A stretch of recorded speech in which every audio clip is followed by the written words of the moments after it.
Soy Macías Castro Sabrina Yasley. Hoy estamos 30 de junio del 2026 y son las 3:30 p.m. y hablaré sobre la unidad 3 y 4 de la materia de teorías y sistemas de la psicología. A lo largo de este video veremos cómo psicólogos intentaron responder una pregunta muy importante: ¿cómo aprendemos? ¿Y por qué nos comportamos de tal manera? Cada teoría ofrece una explicación diferente. Algunas se centran en lo que podemos ver, otras en las consecuencias de nuestras acciones y otras influenciadas por lo que las demás personas hacen. Comencemos con una de las teorías más importantes, que sería la teoría del conductismo. El conductismo es una corriente psicológica que surgió a principios del siglo XX y tuvo como principal representante a John Watson. Él afirmaba que la psicología debía estudiarse solo viendo y midiéndose de forma objetiva, es decir, la conducta y los conductistas no podían medir las emociones porque eso no se podía ver directamente, pero sí con lo que podemos observar. Un ejemplo de ello es cuando vemos un estudiante que participa de su clase, entrega sus tareas y presta atención. Eso podemos observar su comportamiento, pero no podemos saber qué es lo que piensa en ese momento. Por eso, el conductismo se enfocó en analizar cómo el ambiente influye en nuestra conducta. También una de las ideas principales que este tuvo es que nuestro comportamiento se aprende, y esto es gracias a la experiencia. Y uno de los primeros científicos en demostrar esto es Ivan Pavlov. Ahora, condicionamiento clásico. Esto fue desarrollado por este filósofo ruso. Él estudiaba la digestión de los perros e hizo un descubrimiento que cambió la historia de la psicología radicalmente. Observó que los perros, cuando veían comida, comenzaban a salivar. Y entonces él decidió hacer un experimento. Cada vez que iba a darles una comida a los perros, hacía sonar una campana. Esto se repitió muchas veces y al pasar el tiempo los perros asociaban la campanita con que ya le iban a dar la comidita. Eso se hizo y se desarrolló durante bastante tiempo y hizo que ellos habían aprendido a asociar la llegada de la comida con la campana. A este proceso se le conoce como condicionamiento clásico. Y se aprende mediante la asociación entre un estímulo y una respuesta. Este tipo de aprendizaje también ocurre en nuestra vida.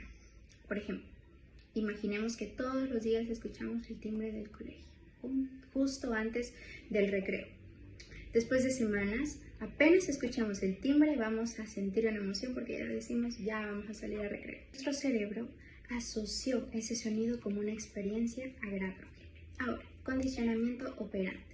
Después apareció otro psicólogo muy importante llamado Skinner. Él explicó que no solo aprendemos por asociaciones, sino que también por las consecuencias que tienen nuestras acciones. Y esto lo llamó condicionamiento operante. Según él, si una conducta tiene una consecuencia positiva, es más probable que la repitamos, pero si es negativa, probablemente dejemos de hacerla. Veamos algunos conceptos de esto.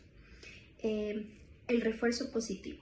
Este consiste en dar algo agradable después de una conducta buena, para que esta conducta se siga repitiendo.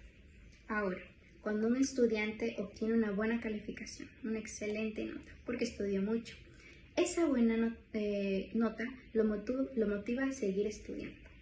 Ahora, el concepto refuerzo negativo.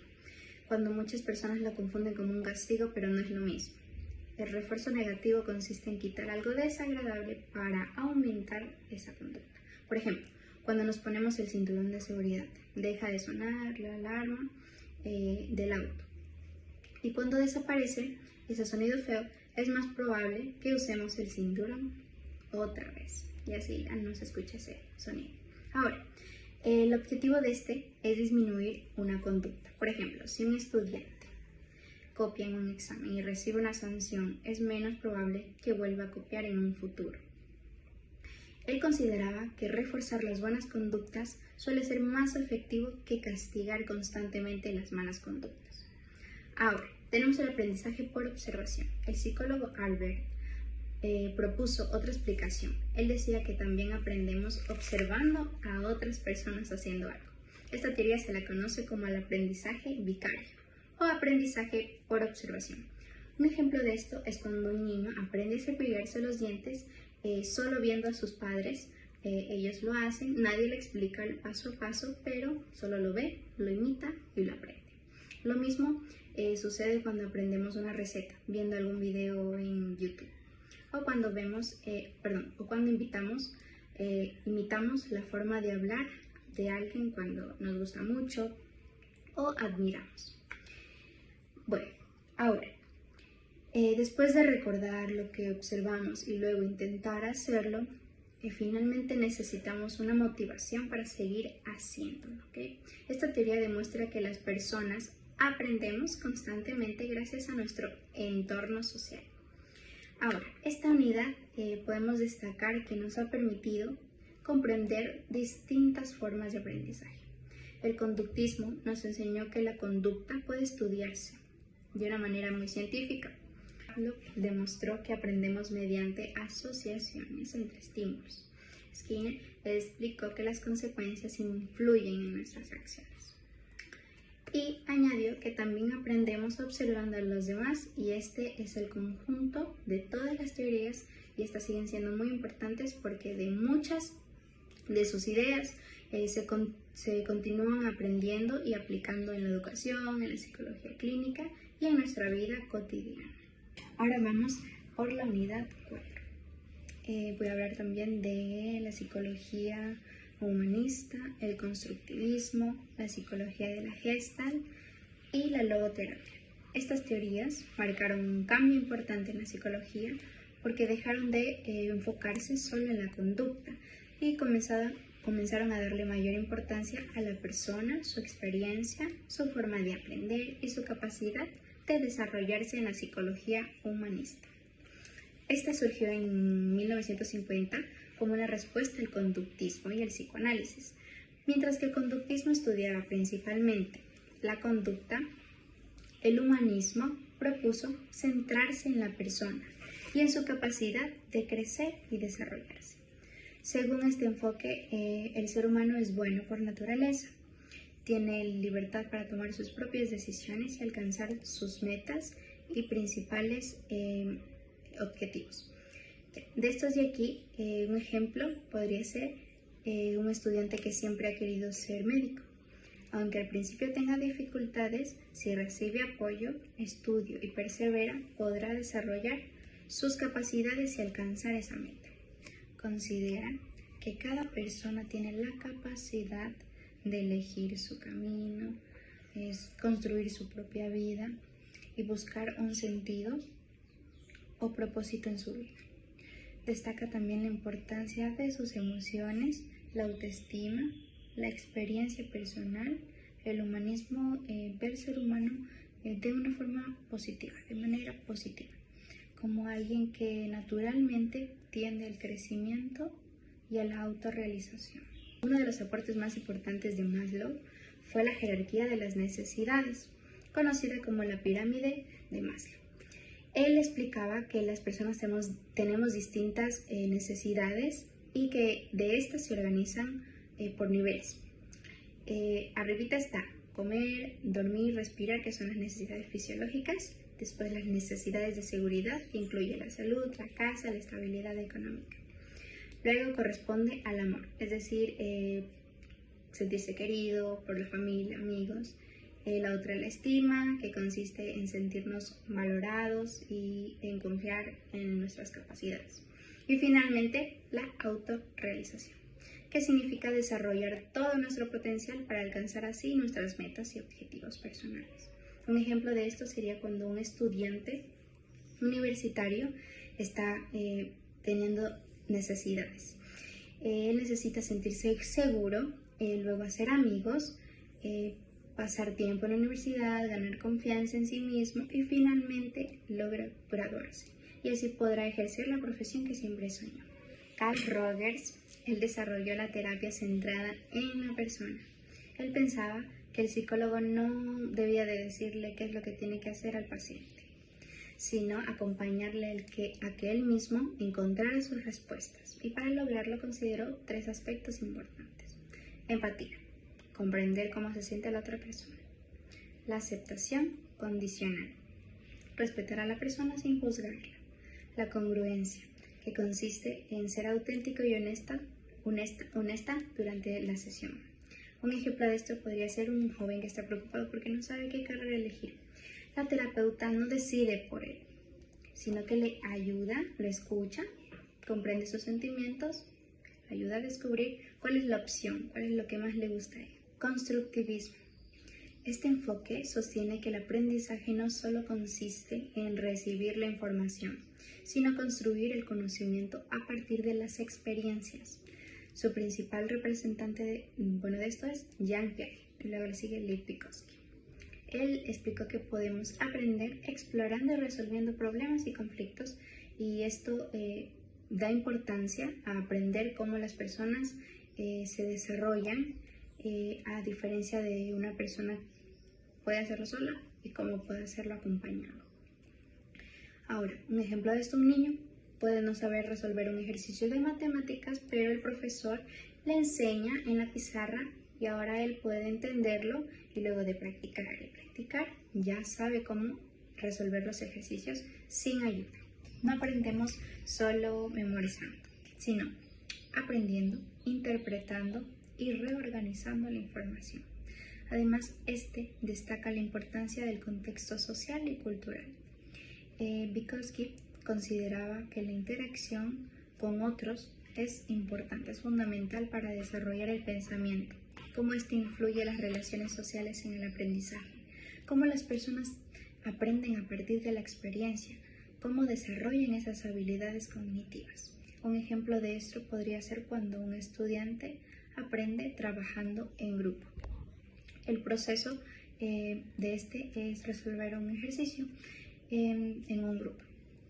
Ambos discuten qué es lo que deberían de poner, sus ideas, sus conocimientos, y ya no se centra en un solo conocimiento, sino en varios, y así contribuyen al conocimiento juntos, no individual.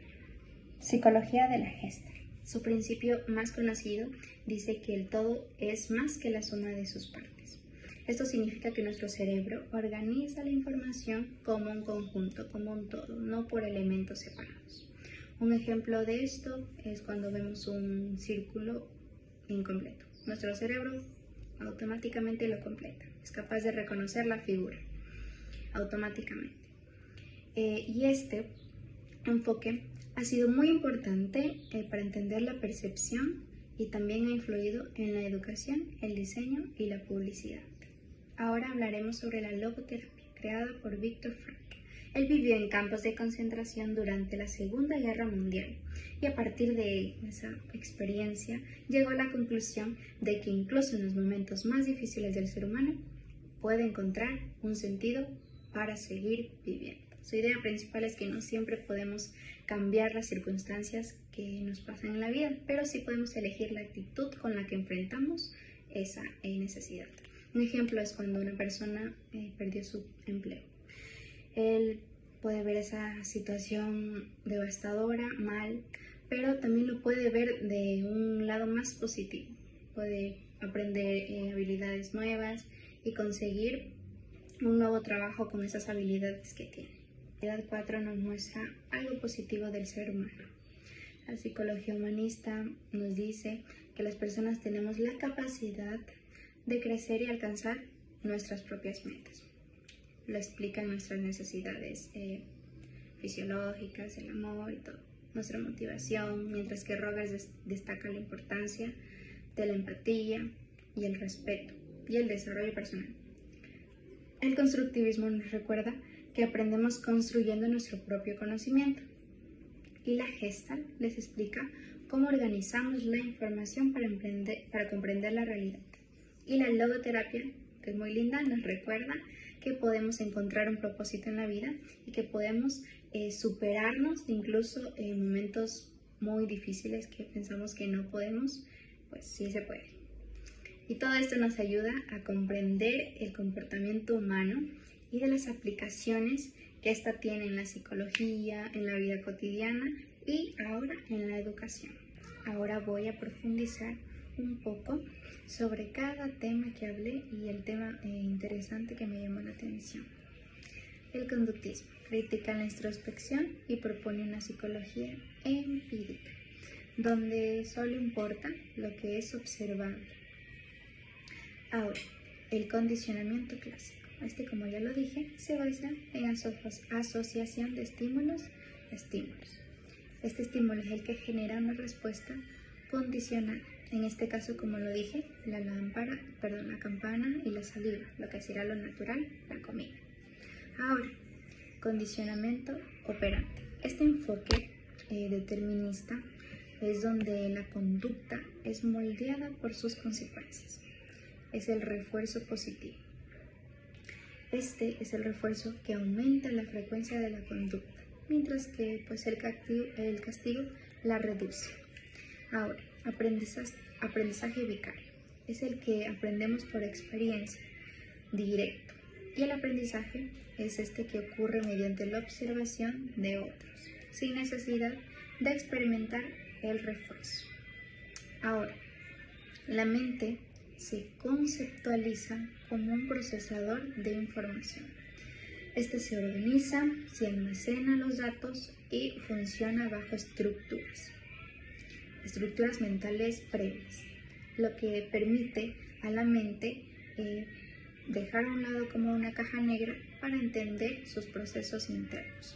La extinción de la conducta existe cuando se retira el refuerzo.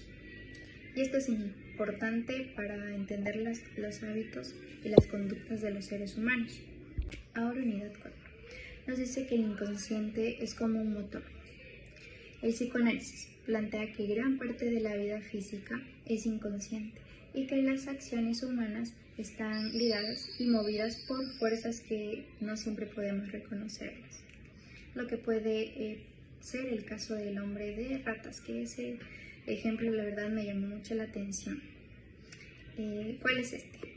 Este caso habla sobre la neurosis, como un conflicto entre deseos reprimidos y normas éticas puede afectar el mecanismo de este paciente, cómo desplaza su angustia real hacia un pensamiento, este pensamiento trivial que es el miedo a las ratas, para ocultar una culpa más profunda y antigua.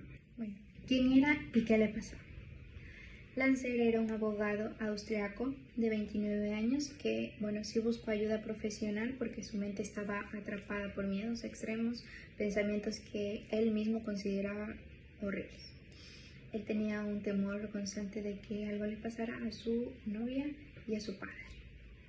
Esa tortura consistía en meter ratas en una parte de su cuerpo. Freud usó este caso para explicar qué es una neurosis obsesiva. En pocas palabras, es cuando el cerebro de la persona se queda atrapado en un ciclo de pensamientos y dudas que no puede controlar. Y para protegerse de esos deseos que a él le daba vergüenza, culpa, como enojo hacia su novia, la mente del paciente creaba el castigo de las ratas. Esto demuestra cómo la mente esconde nuestros verdaderos sentimientos a través del miedo. La resistencia es un proceso donde la mente lucha activamente para que los contenidos reprimidos no se hagan conscientes, sino estén nomás en el inconsciente.